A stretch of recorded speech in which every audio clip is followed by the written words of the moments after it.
अस्सलाम वालेकुम नाज़रीन। एक बार फिर 7वीं क्लास के बच्चों का मैथमेटिक्स क्लास में खैर मकदम है। तो आज हम लाइंस और एंगल्स के बारे में कुछ मज़ीद जानकारी हासिल करने की कोशिश करेंगे और कुछ क्वेश्चंस मज़ीद सॉल्व करने की कोशिश करेंगे। तो इससे पहले भी हमने लाइंस एंड एंगल्स के बारे में थोड़ी जानकारी ली हुई है। तो इससे पहले कि हम क्वेश्चन नंबर 9 अटेम्प्ट करने की कोशिश करें, हम थोड़ी सी जानकारी एंगल्स के बारे में फिर दोहराएंगे। तो हमने एडजेसेंट एंगल्स के बारे में कल पढ़ा था। तो कोई भी दो एंगल एडजेसेंट एंगल कहलाते हैं, जैसे यहाँ पर मैंने बताया, जिनका वर्टेक्स कॉमन हो, एक आर्म कॉमन हो, जैसे कि ये एंगल और ये एंगल, एक आर्म कॉमन है, इनका वर्टेक्स भी कॉमन है, और ये नॉन कॉमन आर्म है और ये भी नॉन कॉमन है, जो दोनों में कॉमन नहीं है। तो ये नॉन कॉमन आर्म एक साइड में है, एक दूसरे साइड में है इस कॉमन आर्म की। तो इन दो एंगल्स को हम एडजेसेंट एंगल्स बोलते हैं। इसी तरह से और हमने कहा था, अगर कहीं भी दो लाइन्स इंटरसेक्ट करें तो ये और ये एंगल जो हैं ये वर्टिकली अपोजिट एंगल्स कहलाते हैं। इसी तरह से ये एंगल और ये एंगल यहाँ से ये वर्टिकली अपोजिट एंगल्स कहलाते हैं। और ये वर्टिकली एंगल्स अपोजिट एंगल्स जो होते हैं ये ऑलवेज इक्वल होते हैं। ये दो बराबर होंगे और ये दो भी बराबर होंगे। और मज़ीद हमने एक और चीज़ देखी थी कि अगर हम इस तरह से दो एंगल होंगे एडजेसेंट एंगल, ये एक लाइन होगी, तो इन दो एंगल्स को हम लीनियर पेयर बोलते हैं। एक्चुअली ये एडजेसेंट एंगल दो होते हैं, इनके ये नॉन कॉमन आर्म ये और ये अपोजिट होते हैं रेज, तो इनको हम लीनियर पेयर बोलते हैं। तो असल में ये जो होते हैं ये एक लाइन बनती है, ये अपोजिट रेज की से एक लाइन बनती है। इसलिए जहाँ कहीं भी हमें एक लाइन के ऊपर ऐसे दूसरा रे होगा या लाइन सेगमेंट होगा, तो ये दो एंगल्स हमेशा लीनियर पेयर कहलाएंगे। और ये लीनियर पेयर क्या होता है, ये हमेशा सप्लीमेंट्री होता है, इनका सम 980 के बराबर होता है। चलिए अब क्वेश्चन नंबर 9 के ऊपर देखते हैं क्या है। In the adjoining figure number 1 is angle 1 adjacent to angle 2। यहाँ पर फिगर बनी हुई है जहाँ पर एक ए बी लाइन है ये और दूसरी लाइन सी डी है, और यहाँ से जो ओ पर इंटरसेक्ट करते हैं ओ से ओ ई एक रे है। ए बी लाइन है, सी डी भी लाइन है और ओ ई एक रे है। और यहाँ पर एंगल्स के नंबर दिए हुए हैं 1 2 3 4 5। और इस फिगर में से हमें क्या बताना है, पहला पार्ट हमें पूछता है is angle 1 adjacent to angle 2। क्या एंगल 1 और एंगल 2 एडजेसेंट एंगल्स हैं। अभी भी हमने बोला कि एडजेसेंट एंगल्स क्या होते हैं, उनका कॉमन वर्टेक्स होना चाहिए, एक आर्म कॉमन होनी चाहिए और नॉन कॉमन आर्म्स एक साइड होनी चाहिए, दूसरा दूसरी साइड होनी चाहिए। देखिए एंगल 1 ये वाला एंगल और एंगल 2 ये एंगल, इनमें कॉमन वर्टेक्स है जो ओ है। ओ सी जो है ये इनकी कॉमन आर्म है, क्योंकि ओ सी इस एंगल की भी आर्म है और ओ सी इस एंगल की भी आर्म है, तो ये चीज़ भी है इसमें। और नॉन कॉमन आर्म ओ ई और ओ ए ये एक साइड में है, ये दूसरी साइड में है। इस तरह से एंगल 1 और एंगल 2 क्या है, एडजेसेंट एंगल्स। तो हम लिखेंगे yes angle 1 is adjacent to angle 2। Angle 1 और एंगल 2 एडजेसेंट एंगल्स हैं, क्योंकि एडजेसेंट एंगल्स में क्या होना चाहिए, एक तो कॉमन वर्टेक्स होना चाहिए, वो भी है इसमें ही कॉमन वर्टेक्स, क्योंकि ओ पर दोनों एंगल बनते हैं। कॉमन आर्म भी है, ओ सी इनका कॉमन आर्म है एंगल 1 और एंगल 2 का। और नॉन कॉमन आर्म एक साइड में है, एक दूसरी साइड में। तो angle 1 and 2 are adjacent angles. Second part क्या पूछता है, is angle A O C adjacent to angle A O E. A O C और ए ओ ई के बारे में बताना है, क्या ये एडजेसेंट एंगल्स हैं। देखते हैं फिगर में ए ओ सी, फिर यही एंगल 1 है, और ए ओ ई ये वाला एंगल। देखिए ए ओ सी और ए ओ ई इसमें कॉमन आर्म है ए ओ सी, वर्टेक्स भी कॉमन है क्योंकि ओ ए एन में कॉमन आर्म है, ए ओ सी इसमें भी ओ ए है, ए ओ ई इसमें भी ओ ए है, तो ओ ए कॉमन आर्म है। वर्टेक्स भी कॉमन है क्योंकि ओ पर ही दोनों एंगल बनते हैं।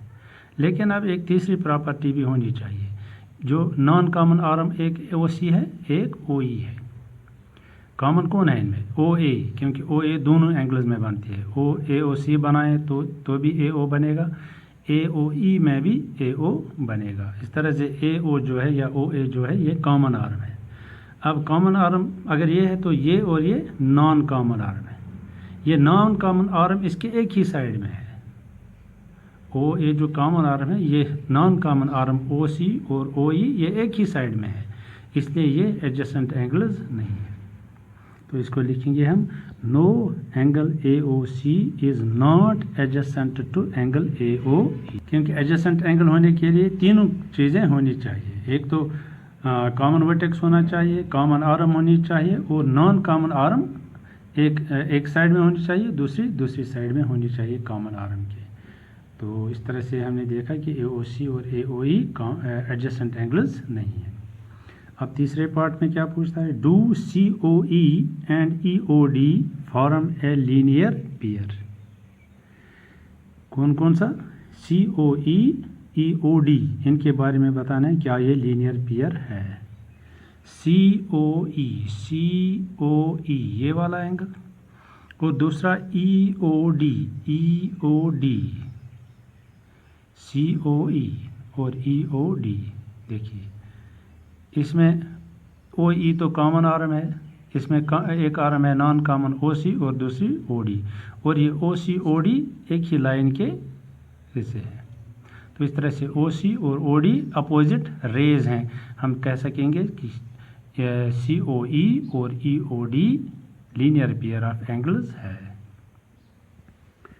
Yes, C O E and angle E O D form a linear pair, क्योंकि हमने देखा कि इनके जो नॉन कॉमन, ये पहले एडजेसेंट एंगल्स हैं और इनके जो नॉन कॉमन आर्म्स हैं वो अपोजिट रेज हैं।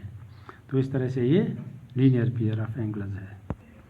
पार्ट 4, और angle B O D and angle D O A supplementary. B O D और डी ओ ए इनके बारे में बताना है क्या ये सप्लीमेंट्री एंगल्स हैं। B O D O A figure में देखते हैं। बी ओ डी ये एंगल, ये वाला, और कौन है? D O A, B O D O A. अब देखिए ये भी एडजेसेंट एंगल्स हैं क्योंकि ओ डी इनका कॉमन आर्म है और नॉन कॉमन एक ओ बी है और एक ओ ए है। चूँकि ए भी एक ही लाइन है, इस तरह से ओ बी और ओ ए अपोजिट रेज हैं। तो इस तरह से 4 और 5 जो बनता है, या बी ओ डी और डी ओ ए जो एंगल बनते हैं, ये लीनियर पेयर बनते हैं। लीनियर पेयर हमेशा क्या होता है? सप्लीमेंट्री, उनका सम 180 के बराबर होता है।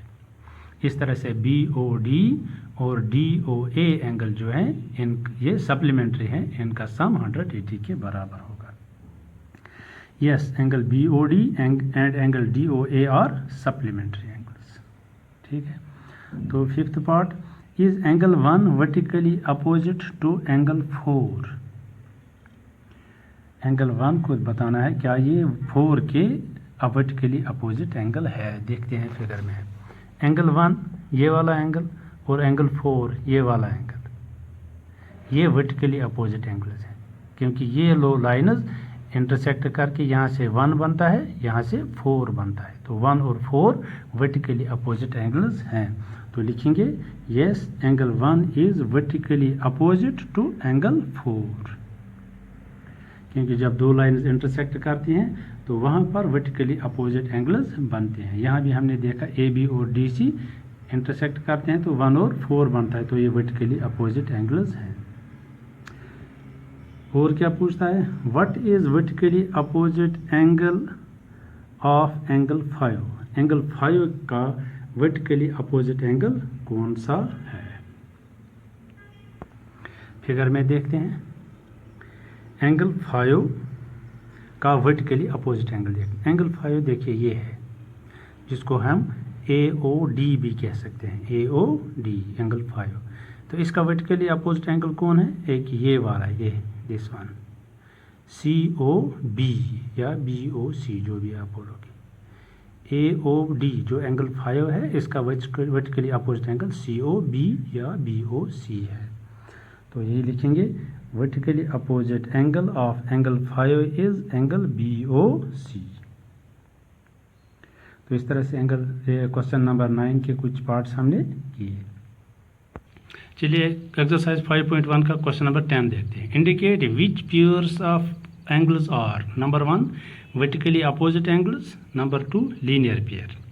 यहाँ पर फिगर 1 है, इसमें हमें देखना है कि वर्टिकली अपोजिट एंगल कौन है और लीनियर पेयर्स कौन से हैं। अब यहाँ पर हम देखते हैं कि ये एक लाइन है और ये एक लाइन है, और यहाँ पर ये रे बनी हुई है। जहाँ पर भी लाइन्स इंटरसेक्ट करती हैं तो वहाँ पर वर्टिकली अपोजिट एंगल्स बनते हैं। अब देखिए, अगर ये लाइन और ये लाइन देखेंगे तो ये इंटरसेक्ट करती है यहाँ पर, तो यहाँ से एंगल 1 बनता है, यहाँ से एंगल 4 बनता है। तो 1 और 4 क्या है? Vertically opposite angles. अगर यहाँ से देखेंगे तो यहाँ 5 है, लेकिन यहाँ से 2 एंगल हैं, इसलिए यहाँ ऐसे नहीं कह सकते हैं, फिर 2 और 3 को ऐड करना पड़ेगा। इसलिए हम लिखेंगे एंगल 1 और एंगल 4 वर्टिकली अपोजिट एंगल्स हैं। वर्टिकली अपोजिट एंगल्स कौन कौन से? एंगल 1 एंड एंगल 4, जो हमने फिगर में देखा। और देखना है लीनियर पेयर। लीनियर पेयर के लिए हम लाइन देखेंगे। अगर ये वाली लाइन हम देखेंगे ये, तो इसके ऊपर ये रे है, तो 1 और 5 लीनियर पेयर बनता है। सो एक लीनियर पेयर 1 और 5 है। यहाँ से अगर देखेंगे ये लाइन, तो इस पर ये रे लेते हैं, तो 4 और 5 भी लीनियर पेयर बनता है। इस लाइन पर 1 और 5 बनते हैं लीनियर पेयर, और इस लाइन पर यहाँ से 4 और 5 लीनियर पेयर बनते हैं। तो लिखेंगे linear pairs angle 1 and angle 5, तो और एंगल 4 एंड एंगल 5। 1 और 5 देखें, ये भी लीनियर पेयर है, 4 और 5 भी लीनियर पेयर है। तो इस तरह से क्वेश्चन नंबर 9 और 10 हमने आज किया है एक्सरसाइज 5.1 का। ये लाइन्स एंड एंगल्स के बारे में एक्सरसाइज। तो इनकी आप प्रैक्टिस कीजिए, जितना भी आज तक पढ़ा है उसकी भी खूब प्रैक्टिस कीजिए, रिवाइज कीजिए। तो इन वीडियोस को बार बार देखिए ताकि सही अंदाज में आपको समझ में आ जाए।